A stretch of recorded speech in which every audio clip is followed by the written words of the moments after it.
What's up, guys? Welcome to the channel. Just wanted to give you a quick update on the build. So far it's been ups and downs for sure.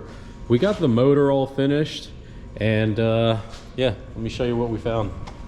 So we got it all started, and shortly after driving it around the block and doing just a couple laps, and just to make sure everything was good, there was a couple issues with it. And one was, every time I was pressing the clutch, I was getting RPMs slowing down, and also it felt like it was about to shut off every time I pressed the clutch in.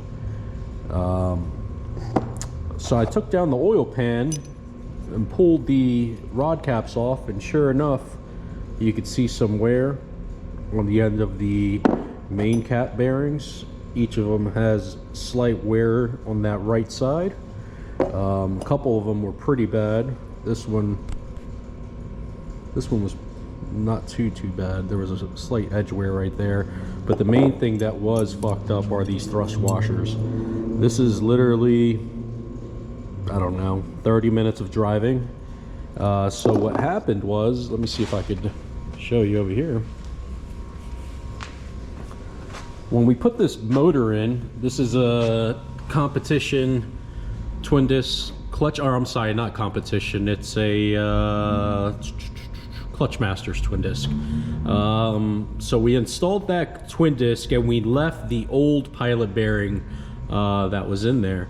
When we mated this transmission with this block, it didn't go smoothly. It didn't like to button up right here in the center nice and flush really easy. It had like a small, I would say, 1/4 inch to a 1/2 inch gap, and we tried everything. We kept pulling the transmission out, kept retesting the clutch alignment tool, checking the transmission input shaft just to make sure that was all fine, and yeah, couldn't find anything wrong with it. So we put the tranny in, and with that small 1/4 inch gap, we just ran the bolts in, and it turns out that when we did that, it messed up the pilot bearing inside the crankshaft.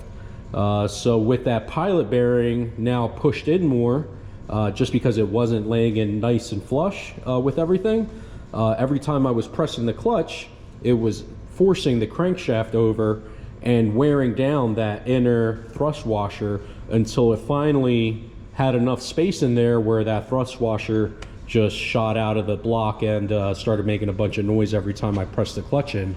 So we took the tranny out, replaced the pilot bearing, and we took the mains out. We put new mains and new thrust washers, but she's still pretty fucked. It runs amazing, I'm not gonna lie, but with these thrust washers, now that the metal is kind of grounded down, it has too much space, and the crankshaft is just walking way too far over each direction. It's way more than 10/1000ths of an inch back and forth.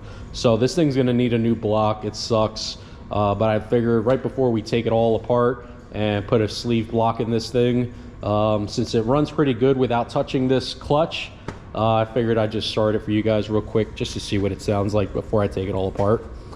But it sucks to say. Hey, it's a lesson learned. What can I say? All right, let's see. Make sure this guy's turned on.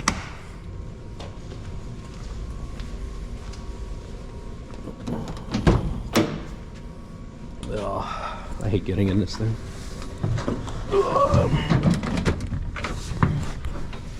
All right. It sucks. I got it all wired in. Remove the OEM harness and just made my own front to back. All right, let's see.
It sucks, but we got to take it all apart.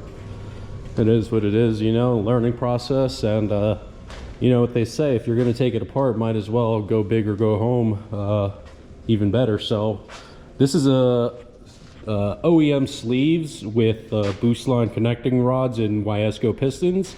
So what we're going to do is try to go with a Ramey Racing sleeved K24 and just reuse all the old parts with a new crankshaft on that new block.